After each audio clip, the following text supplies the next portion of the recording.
aparecendo. Então é um privilégio muito grande, irmão, mais uma vez, em poder estar juntamente com os irmãos, como o pastor mencionou pela manhã. Eu acredito que a última mensagem minha nesse ano, né? A gente não sabe os planos de Deus, a gente não sabe qual é a vontade de Deus para a nossa vida, mas eu sempre tenho dito para a Rose que nós temos que estar disposto a obedecer à vontade de Deus e ir para onde Ele nos enviar. Não sei se vamos ficar para sempre no Amazonas ou vamos para outro local.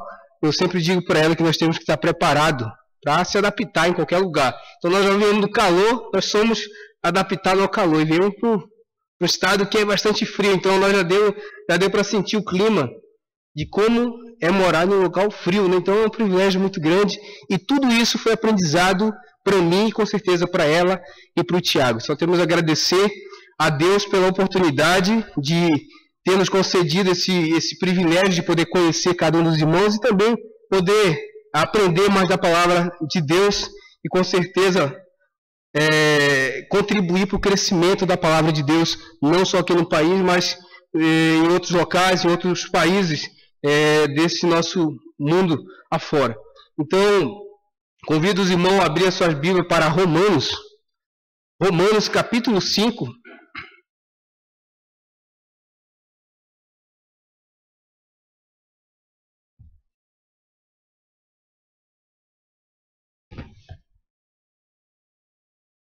Romanos capítulo 5, versículo de 1 ao versículo 8. Tudo certo, pastor Daniel? Romanos capítulo 5, versículo de 1 ao versículo 8.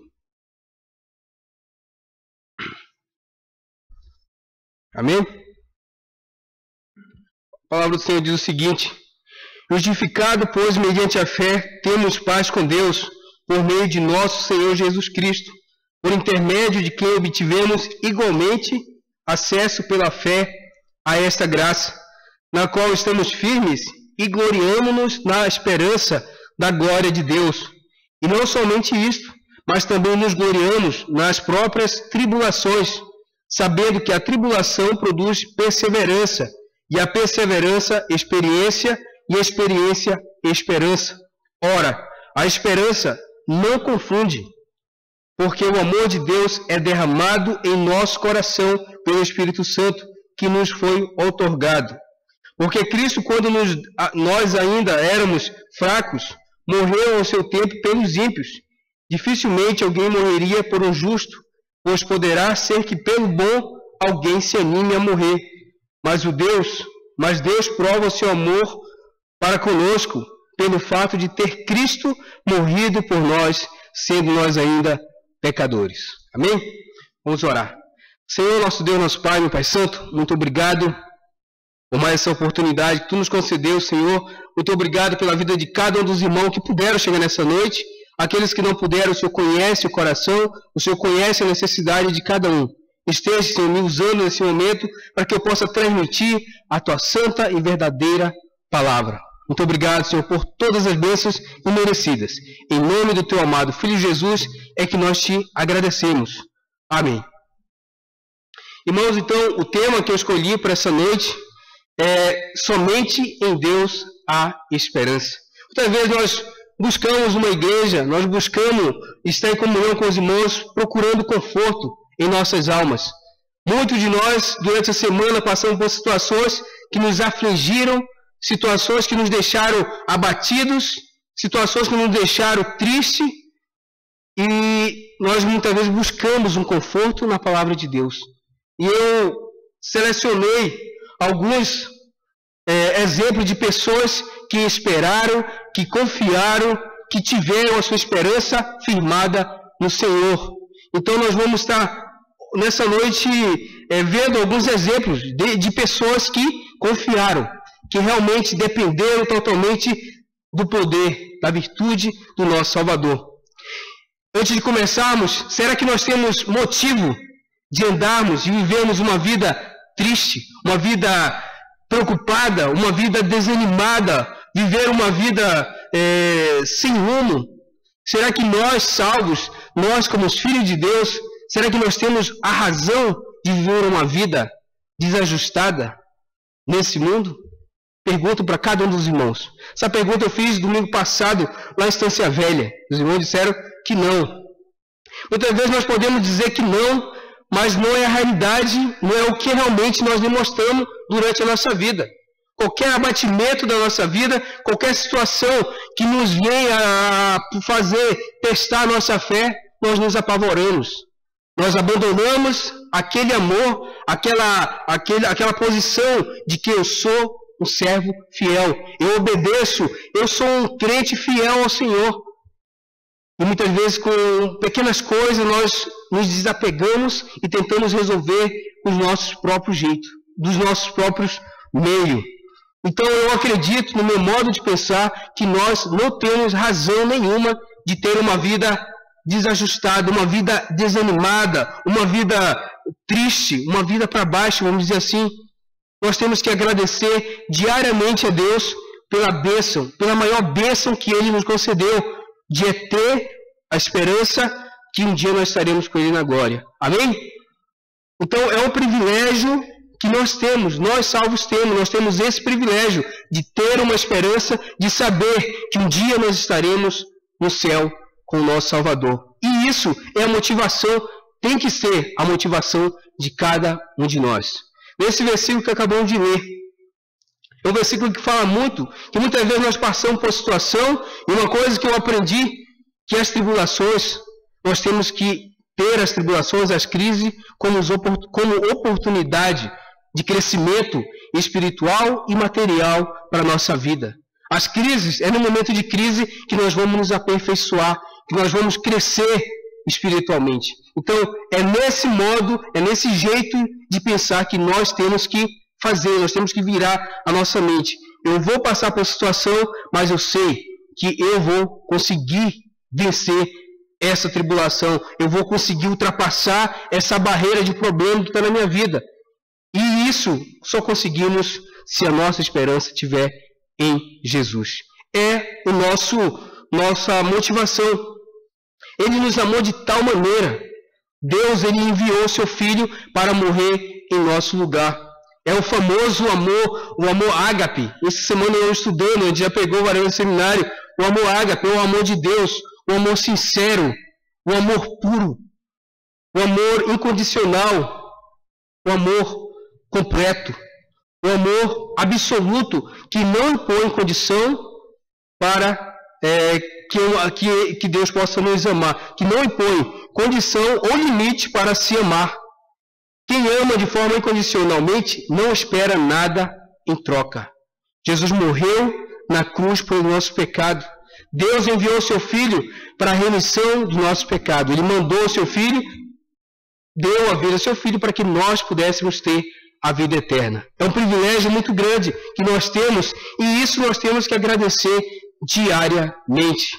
Em João 3,16 diz: porque Deus amou o mundo, versículo bem conhecido, porque Deus amou o mundo de tal maneira que deu seu Filho unigênito para que todo aquele que nele crê não pereça, mas tenha a vida eterna. Porque Deus amou, é o amor de Deus, o amor ágape, o amor verdadeiro, o amor sincero que Ele sente por cada um de nós. Um amor diferente de qualquer amor que aqui na terra podemos ter. Um amor de pai, de filho para pai, de marido para esposa. E assim, não existe um amor igual ao amor de Deus, o amor incondicional. Ele nos amou de tal maneira que entregou seu Filho para morrer em nosso lugar. Na Bíblia encontramos vários relatos de pessoas que tiveram a sua esperança a partir do momento que ouviram que Jesus estava ali, ouviram os milagres que Jesus estava fazendo. Então muitos deles estavam apavorados, desiludidos por algum problema de saúde, não tinham esperança mais de andar, de enxergar. Eles não tinham esperança de curar aquela enfermidade que eles estavam passando. E quando eles ouviram falar de Jesus, as suas esperanças renasceu. A sua esperança renasceu. A sua esperança foi estabelecida. Eles creram que Ele podia transformar a sua vida. Então convido os irmãos a abrir a sua Bíblia para o primeiro exemplo que vamos ver nessa noite, o paralítico de Cafarnaum. Marcos 2, 3 a 5. E depois o versículo 11 a 12. Marcos capítulo 2.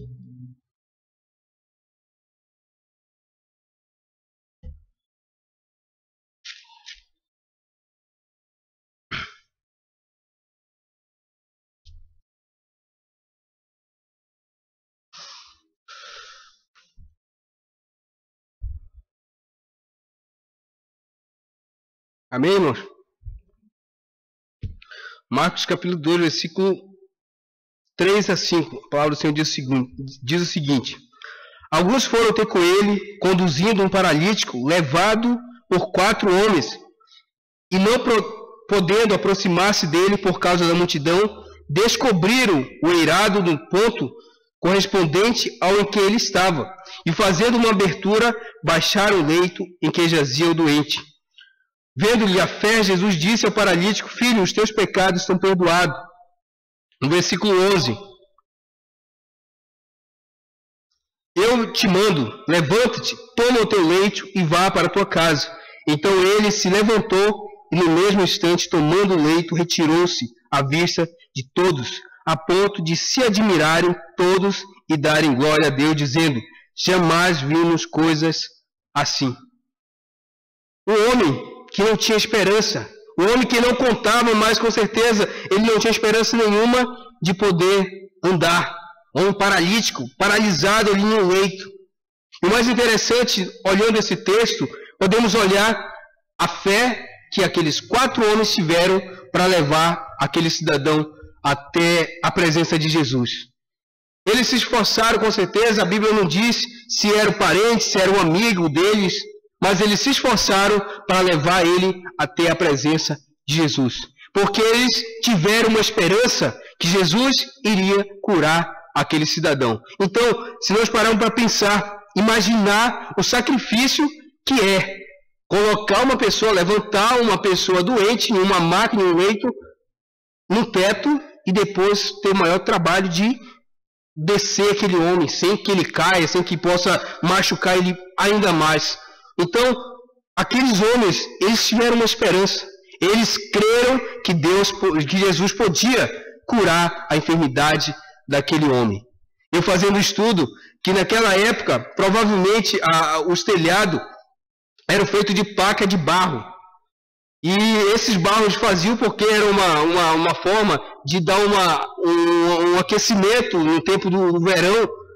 Aquecia bastante, dava um clima melhor para eles ali. E por cima jogava uma palha.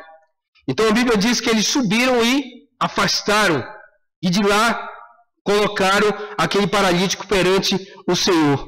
E muitas das vezes, quando nós olhamos esse texto, nós não sempre olhamos o paralítico e a história de Jesus curando ele. E esquecendo desses 4 homens, dessas pessoas que se voluntariaram, que se prontificaram em levar ele até a presença de Jesus.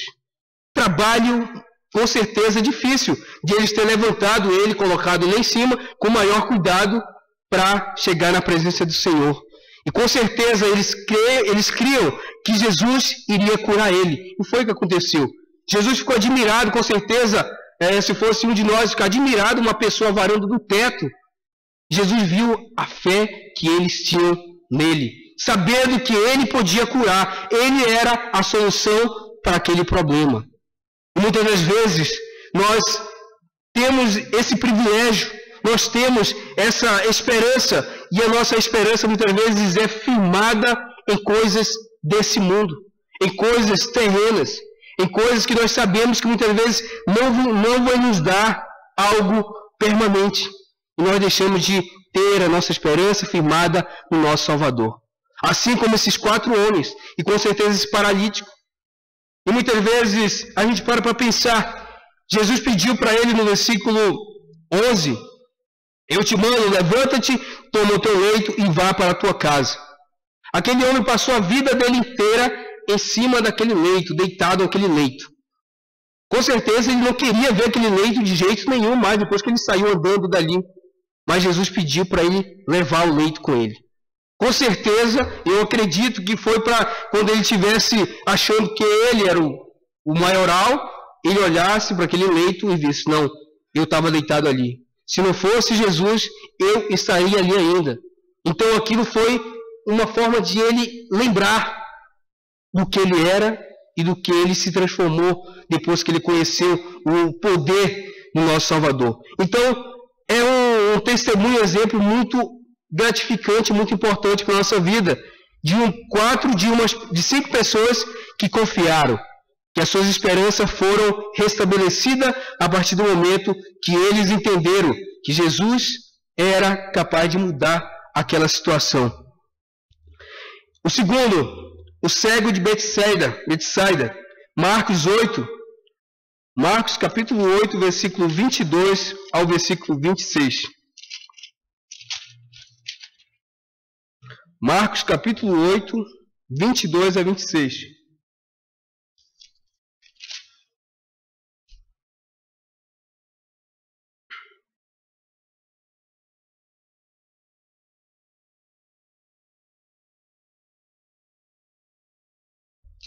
Pedir que o irmão Davi pode ler para nós esses versículos, por favor? Pode ser, então. Chegou a Betsaida, trouxeram-lhe um cego, rogando-lhe tocasse. Quando o cego pela mão, levou para fora da aldeia. Fico-lhe nos olhos, pondo-lhe as mãos, tentou-lhe se via alguma coisa. Levantando ele os olhos, disse: Vejo os homens, pois os vejo como árvores que andam. Depois disto, tornou a pôr-lhe as mãos sobre os olhos e fez olhar para cima. Com restaurado, viu cada homem claramente. Ou para a sua casa, dizendo: Nem entres na aldeia, nem digas a ninguém. Amém. Mais um relato de fé e esperança em Jesus Cristo. O homem cego, sem esperança nenhuma de poder enxergar, se deparou e ouviu as maravilhas que Jesus estava fazendo ali. E com certeza a esperança de poder enxergar voltou a ele quando ele ouviu os relatos, com certeza de familiares, amigos, de que Jesus estava curando. Uma pessoa que a Bíblia diz que alguém chegou mais uma vez levando aquele homem até a presença de Jesus. E ele, sem esperança nenhuma, teve a sua visão restabelecida, como diz a Bíblia. Mais uma forma, mais uma pessoa que provou do grande poder, do grande amor de Jesus para com ele. Uma pessoa que não tinha esperança nenhuma mais de poder enxergar e foi curado pelo poder de Jesus. Interessante a gente ver que ele colocou a saliva. E se a gente parar para ver naquele tempo, a pessoa que colocava uma saliva em uma pessoa era demonstrando que realmente queria curar aquilo, queria ajudar aquela pessoa. Então Jesus demonstrou que ele estava com o desejo de ajudar, de curar aquele homem. E assim ele saiu com certeza feliz, agradecido por ter a sua visão restabelecida. É muito complicado, eu acredito, muitas vezes eu fecho os olhos e fico imaginando como é a vida de uma pessoa cega, uma pessoa que não consegue enxergar absolutamente nada. É muito complicado, uma escuridão tremenda. Então, até nisso nós temos que agradecer diariamente ao Senhor. Nós temos que agradecer diariamente por muitas das coisas, as bênçãos que o Senhor tem nos concedido, pelo nosso corpo. Quantos dos irmãos, quando oram, agradecem: Senhor, muito obrigado pelo corpo que tu me deste. Muito obrigado, Senhor, pelas mãos que tu me deste. Muito obrigado, Senhor, pelos olhos que tu me deste. Muito obrigado pelo cabelo que tu me deste. Muitos não podem agradecer, né, irmão Eduardo? Mas tem pessoas que têm que agradecer por tudo, por muitas das coisas, pelas pequenas coisas que existem no nosso corpo. Nós temos que agradecer a Deus pela sua misericórdia para conosco. Nos Jogos Olímpicos podemos ver que muitas e muitas pessoas felizes. Eu fiquei admirado vendo aquilo. Pessoas sem braço, nadando. Pessoas sem visão, correndo. Felizes, pessoas felizes. Um dia desse também assistindo o Teleton no SBT, vendo um menininho sem braço nenhum. Sem braço ali, brincava, feliz. Eu ficava olhando uma criança dessa. Poderia estar triste, porque não tem um braço, porque uma criança gosta de fazer o Tiago. Eu acredito que o Tiago perdesse a mão, espero que nunca aconteça isso, mas seria uma coisa triste para ele. Mas aquela criança era feliz daquele jeito. Então, muitas vezes, nós não agradecemos a Deus pelos membros, pelo corpo que Ele nos concedeu. E com certeza, esse homem, eu acredito que a cegueira dele é uma cegueira de nascença, ele não tinha esperança nenhuma de poder ter a visão restabelecida, e principalmente naquele tempo, que hoje nós já temos a ciência bem avançada, já é bem difícil conseguir isso. Então, aquele homem foi privilegiado por ter a sua visão restabelecida. O terceiro exemplo, o centurião de Cafarnaum. Lucas 7, versículo 6. Lucas 7, versículo 6 a 7, e depois o versículo 9.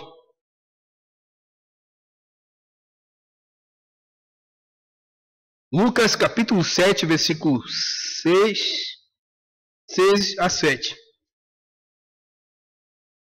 Lucas 7, versículo 6 ao versículo 7. A palavra do Senhor diz o seguinte: Então Jesus foi com eles, e já perto da casa, o centurião enviou-lhe amigos para lhe dizer: Senhor, não te incomodes, porque não sou digno de que entres em minha casa. Porque isso, eu mesmo não me julguei digno de ir ter contigo. Porém, manda com uma palavra, e o meu rapaz será curado.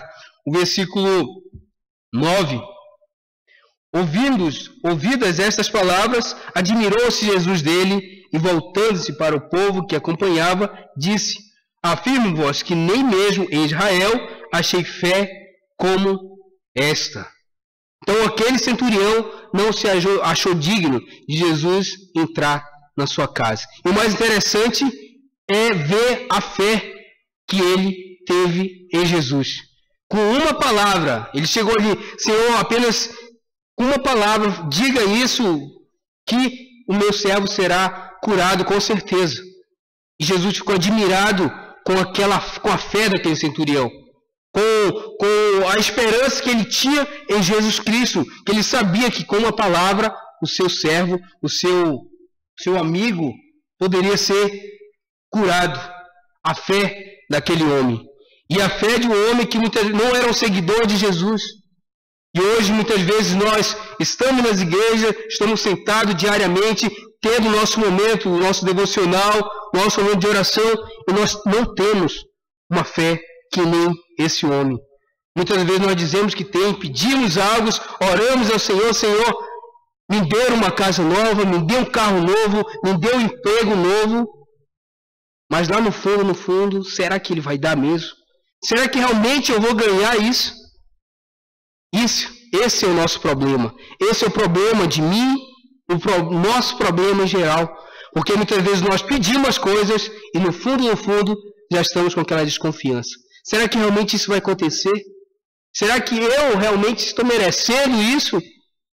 E Deus não quer meio termo. Deus não quer uma pessoa em cima do muro. Ele quer uma pessoa que realmente acredite no seu poder. Acredite que Ele realmente pode fazer as coisas impossíveis.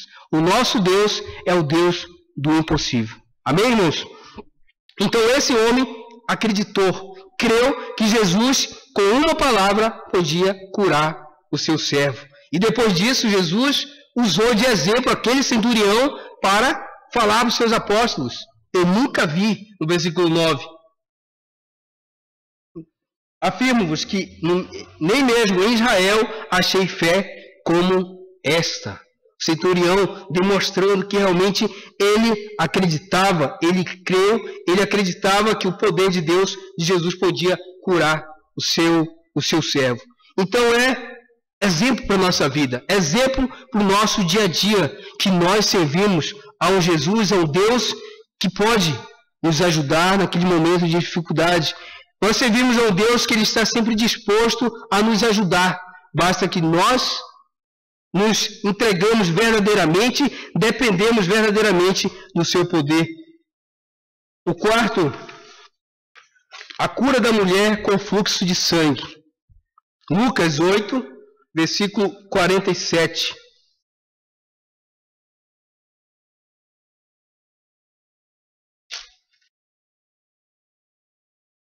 De 47 a 48. A palavra do Senhor diz o seguinte: enquanto ele ia, as multidões apertavam certa mulher que havia 12 anos vinha sofrendo de uma hemorragia e a quem ninguém tinha podido curar, e que gastara com os médicos todos os seus haveres.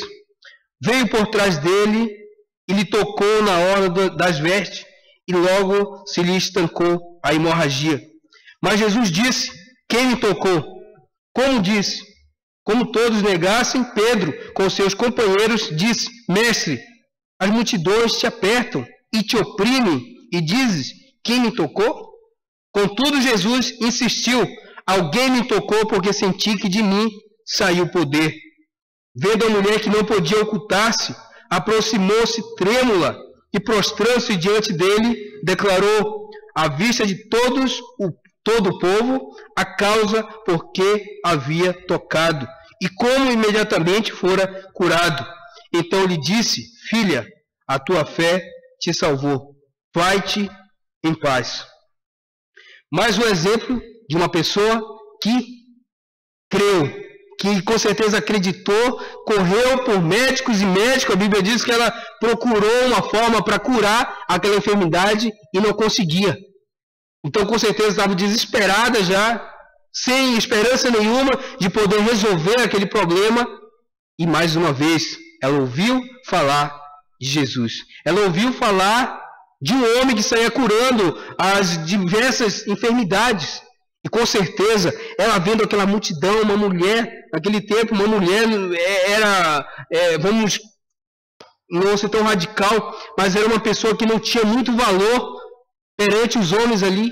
Então, com certeza, ela querendo chegar perto, os pessoal poderiam estar empurrando ela, mas ela se esforçando para poder chegar na presença de Jesus. De poder tocar, pelo menos, nas suas vestes, na orla da sua veste. E quando ela conseguiu, no mesmo momento, aquela hemorragia tocou. A fé dessa mulher, uma fé exemplar, uma fé que nos mostra como nós, se nós tivermos uma fé do tamanho de uma mostarda, nós conseguimos fazer muitas coisas. Aquela mulher tocou e a sua hemorragia foi restabelecida. A sua hemorragia foi estancada. A fé dela, apenas em tocar na veste de Jesus.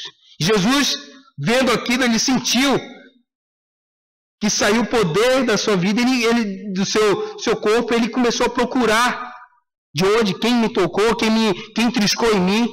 Com certeza ele sabia quem era, mas ele queria que aquela mulher se falasse que foi ela que tocou em Jesus. Então ela, humildemente, com certeza, feliz da vida, com certeza, se identificou e contou, testemunhou o milagre que houve ali naquele momento. Mais um exemplo de uma pessoa que estava sem esperança.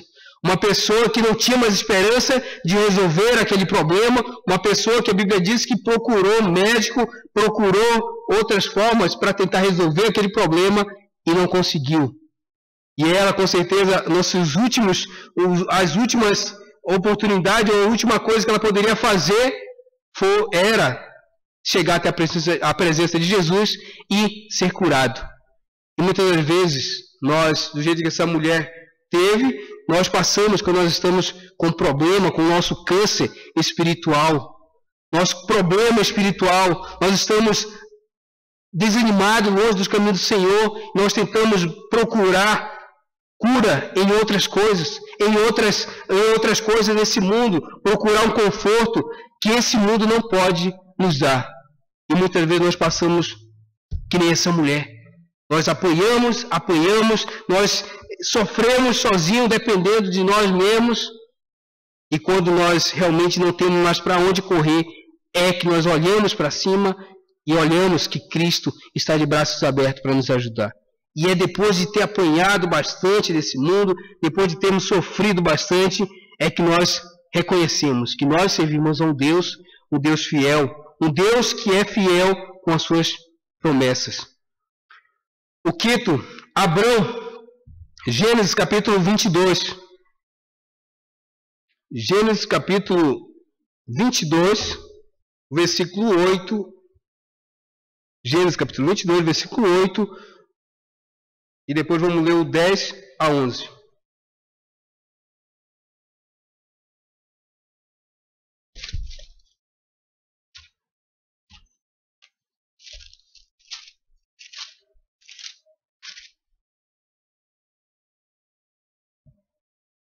A palavra do Senhor diz o seguinte: respondeu Abrão, Deus... Acho que eu anotei errado aqui, só. Versículo 1.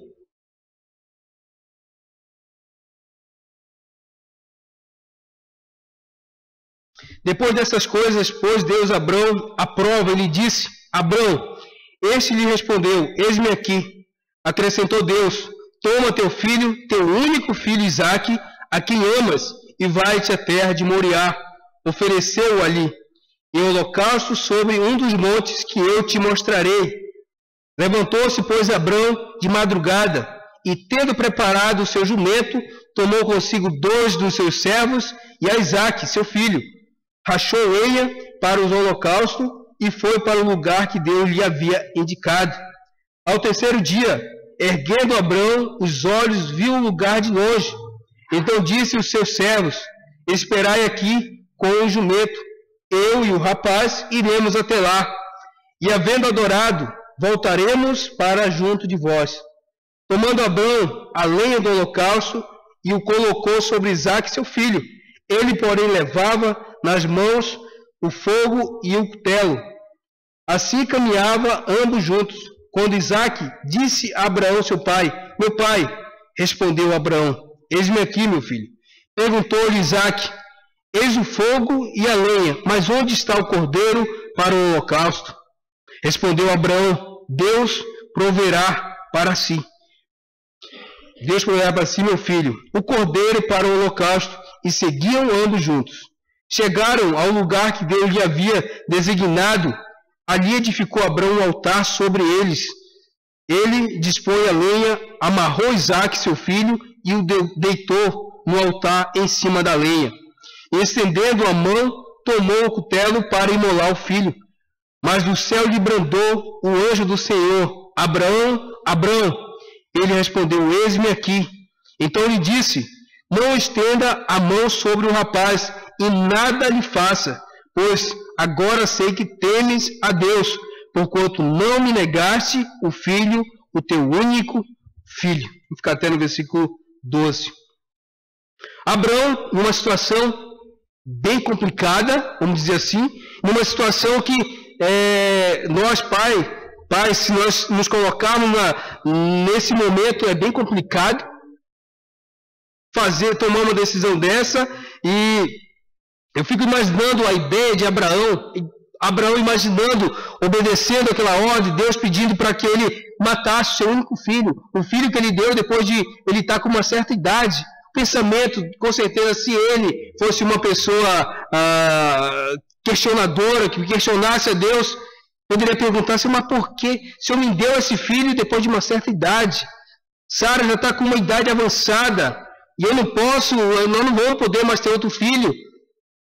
Por que isso vai fazer eu matar o meu filho? A Sara já está em uma situação bem avançada, e toda enrugada. Eu já estou um velho andando com uma muletinha do lado, uma bengala do lado. Isso vai fazer eu matar o meu filho? O Senhor me prometeu que eu serei pai de uma grande multidão. Como que eu vou ser pai de uma grande multidão? Que o meu único filho, o Senhor quer que eu mate. Mas eu tenho certeza que em nenhum momento isso passou na cabeça de Abrão, porque ele conhecia, ele era obediente ao Senhor. Ele sabia que Deus tinha um propósito para aquela situação. Ele sabia que Deus já tinha algo preparado para tudo aquilo. E ele foi pronto para imolar, para matar, para oferecer Isaque, o seu filho. Mas eu tenho certeza que ele sabia, ele acreditava que ele poderia matar e Deus poderia ressuscitar Isaque depois, ou ele poderia dar outro filho para ele. Eu acredito que Abrão, ele tinha uma fé, ele sabia o que Deus estava fazendo, ele realmente dependia totalmente de Deus. Interessante que Abrão no momento pensou isso, mas sim, no momento ele questionou e disse: sim, Senhor. E levou seu filho, foi fazer o que ele tinha que fazer. Que situação complicada, que situação que um pai poderia, com certeza, o coração dele apertado. Seu único filho, ele teria que oferecer um holocausto.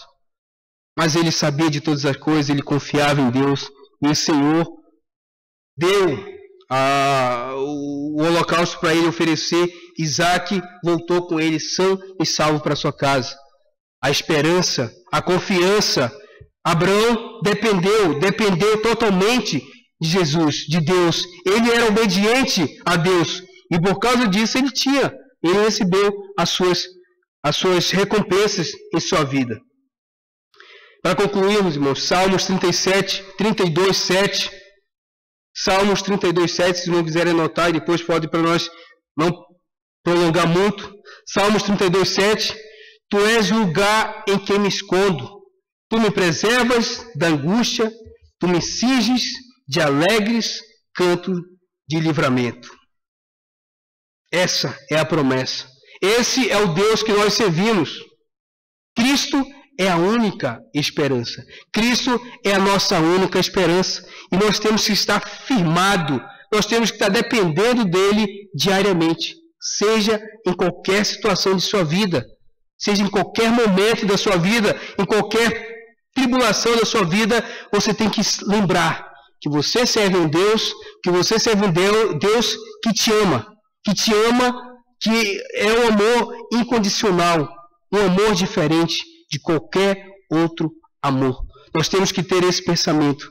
Nós temos que depender totalmente de Deus. Viver uma vida conforme a sua vontade.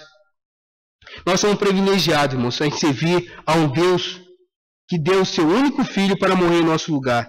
Temos que aprender a praticar a nossa fé. Nós temos que aprender a ter a nossa esperança firmada em Jesus Cristo. Assim como esses homens, o paralítico, a mulher do fluxo de sangue, os demais, eles creram, tiveram uma sua esperança renovada a partir do momento que eles conheceram Jesus. E é dessa forma que cada um de nós que conhecemos o poder do nosso Salvador, conhecemos o grande amor que Ele tem por cada um de nós, é dessa forma que nós temos que viver a nossa vida. Diariamente derrotando o leão. A nossa vida, ela sempre terá dificuldade. Nunca vamos viver em um mar de flores, em uma vida tranquila. Sempre vamos ter provações. E as provações vêm para o nosso crescimento. Se não tivermos provações, nós não vamos poder praticar a nossa fé. Nós não vamos poder praticar a nossa esperança em Jesus Cristo. Então nós temos que realmente aprender a lidar com as tribulações, com as dificuldades da nossa vida. E não chamar de crise, mas sim oportunidade. É uma frase que eu aprendi com o pastor José Newton e eu achei bem interessante. Uma crise, você troca o nome de crise por oportunidade. Você está passando por uma crise, Deus está me dando oportunidade. Obrigado, Senhor, por essa crise que o Senhor me deu. Muito obrigado, Senhor, por essa oportunidade de crescimento que o Senhor está me dando. Porque a dificuldade é que nós vamos ser provados. E nós temos que estar preparados para quando nós sentarmos na cadeira da aprovação, para que nós possamos ser aprovados. Porque é difícil. A pessoa que aceita Jesus acha que vai ter uma vida tranquila, ela está totalmente enganada. Porque nesse momento, como eu já preguei, acho que umas quarta-feiras atrás, a partir do momento que nós reconhecemos que somos pecadores e aceitamos Jesus como nosso único e suficiente Salvador, nós nos alistamos para uma guerra. Então, cada um dos irmãos estão participando de uma guerra. Mas para isso nós temos que nos preparar. Para isso nós temos que nos equipar com as armaduras espirituais. Efésios capítulo 6. Nós temos que estar preparando. E como nós vamos estar nos preparando? Lendo diariamente a palavra de Deus. Tendo nosso momento de oração e intimidade com o Senhor. Dessa forma, nós vamos estar nos preparando, nos capacitando, vamos estar nos equipando com a armadura espiritual. E assim vamos estar pronto para qualquer desafio, para qualquer armadilha de Satanás. Nós vamos estar realmente preparados. Nós vamos ter uma das forças especiais do Senhor. Nós vamos estar preparados para qualquer combate que podemos encontrar nessa nossa vida. Que nós possamos realmente, irmãos, entender o verdadeiro motivo de adorar o Senhor, de viver uma vida em conformidade à palavra do Senhor. Que nós possamos entender o verdadeiro motivo de ler, conhecer mais a palavra de Deus. Que nós possamos viver uma vida de integridade, uma vida sincera ao Senhor. Que nós possamos depender totalmente do Senhor. E principalmente, ser obediente ao Senhor. Eu acredito que uma pessoa obediente, ela será recompensada grandemente pelo nosso Senhor. Abraão é a prova disso. Homem obediente, homem que sempre estava colocando as coisas de Deus em primeiro lugar. E foi recompensado grandemente. Que nós possamos sempre ter esse pensamento de depender totalmente de Deus, de viver uma vida totalmente para o Senhor. Não apenas falar, como acho que eu já ouvi hoje aqui, não sei se foi aqui ou lá no Partenon, falar, até papagaio fala. Então nós temos que falar e praticar. Falar e praticar. Uma coisa que eu digo, a prática e a teoria, elas têm que andar sempre juntas. Se não tiver prática, não vai teoria. Não vai ter teoria. Se não tiver teoria, não vai ter prática. O médico, ele não pode exercer a sua profissão sem ter praticado. Ele vai aprender o tempo de aprendizado na faculdade e depois ele vai ter que praticar. E da mesma forma somos nós crentes. Nós temos que praticar a palavra de Deus. Estudar, ter a teoria na cabeça e também viver tudo aquilo que nós aprendemos. Porque muitas vezes na nossa vida, como eu sempre tenho dito, nós somos observados diariamente. Diariamente nós somos visados pelas pessoas, pelos nossos vizinhos, pelos nossos colegas. E uma pequena ilustração só para terminarmos. Um certo diácono, eu acredito que foi o pastor José Nilton que contou, um certo diácono de uma igreja, ele tinha o seu trabalho, e um irmão foi visitar ele no seu trabalho, conversar com ele, poder passar ali um tempo com o irmão, conhecer o trabalho do irmão. Ele chegou na portaria, bateu, falou com o porteiro, quero falar com o fulano de tal. Aqui não existe nenhum fulano de tal. Não, o fulano de tal ele é diácono da igreja, ele é cristão. Ele falou, não, aqui não existe nenhum cristão. Aqui, se eu conhecer as peças que trabalham nessa empresa, são pessoas que querem que o senhor se afaste daqui. Porque são pessoas realmente que eu acredito que não tem nenhum cristão aqui. Ele falou, não, mas o diácono da igreja disse que ele trabalha aqui nessa empresa. Ele falou, não, isso, infelizmente não existe nenhum rapaz com essas características que o senhor passa, uma pessoa séria, uma pessoa que é temente a Deus, não existe, me desculpa. E do nada ele viu aquele cidadão saindo, era o diácono da igreja. Ah, o diácono está indo ali, eu vou chamar ele. Esse aí é o diácono da igreja? É. Esse é o diácono da igreja. O rapaz ficou de queixo caído, o porteiro. Eu não sabia que esse camarada era um crente. Então, muitas vezes, o nosso testemunho, ele conta muito para as pessoas. Demonstramos ser um crente exemplar, um crente padrão dentro da igreja. Estamos com a nossa máscara de crente, brincando de ser crente. E no mundo, no nosso dia a dia, tiramos aquela máscara e vivemos uma vida igualzinha à vida de uma pessoa descrente. Então que nós possamos realmente, irmãos, não apenas falar e sem viver tudo aquilo que nós aprendemos diariamente, lendo, estudando, orando e pedindo sempre a direção do Senhor para nossas vidas e assim crescermos espiritualmente. Amém? Vamos orar. Senhor, nosso Pai, meu Pai Santo, muito obrigado por mais esse privilégio que tu nos deste. Muito obrigado, Senhor, por esse momento especial que tu nos concedeu. E seja abençoando a vida de cada um dos irmãos nessa noite, Senhor, que nós possamos realmente, Senhor, ter a nossa esperança firmada em Ti. Que nós possamos realmente depender, crer no Teu grande poder, crer no Teu grande amor, Senhor. Que nós possamos viver uma vida exemplar, que nós possamos evangelizar através de nossas vidas. Que nós possamos testemunhar o Teu grande amor através de nossas vidas. Muito obrigado, Senhor, por tudo, pela vida de cada um dos irmãos que puderam chegar nessa noite. Em nome do Teu amado Filho Jesus, que nós te pedimos. Amém.